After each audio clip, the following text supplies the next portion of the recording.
Мен суром жакынкы күндөр эле диний алым Чубакажы Жалилов Түркияда куугунтукталып, азыр АКШда жашап жүргөн Фетхуллах Гүлен менен жолукканы коомчулукта кызуу талкуу жаратты.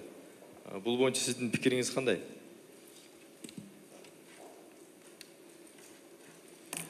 Эми мында да, муну дагы эми Атамбаевге каршы буруп аткандар бар, мен билем. Бирок билесиздер, ошол эле Чубакажы муфтийликке талапкерлигин алып атканда, момундай бийлик турганда кийиз кагыс жерге кирет, бу бийликте, мааниси мындай болчу да, бу бийликтен жаман бийлик жок деген мени Чубакажыны мен анакка жөнөткөн жокмун, же Фетхуллах Гүленге жолук деп жөнөткөн жокмун. Эми ар бир адам менимче өзүнүн пикири болуш керек. Эми биз мындай эркин өлкөбүздө Чубакажы бир жака барыптыр, жолугуптур. Эми бул биздин расмий муфтиибиз эмес.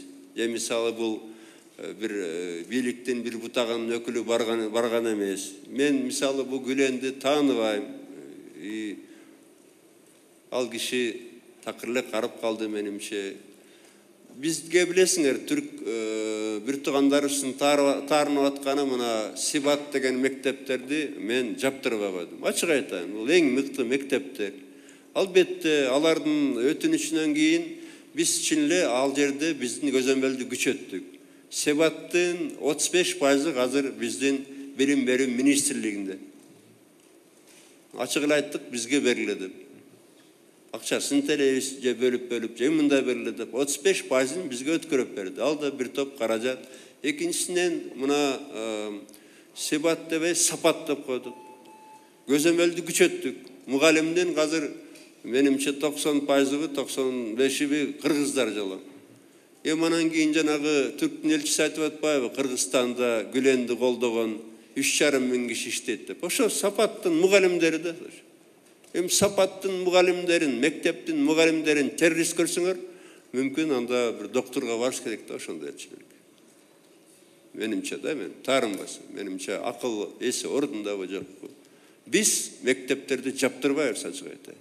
Биз көбөйтөбүз. Мына бизде азыр бюджеттен 24% билим берүүгө кетип атат. Ошон үчүн биз мына озунуп алдыга чыгып атабыз. Гүлен менен бирөө жолугабы, Эрдоğan менен жолугабы, башкасы менен жолугабы, биз мына эркин адамдардын өлкөсүбүз да. Албетте Кыргызстандын мындай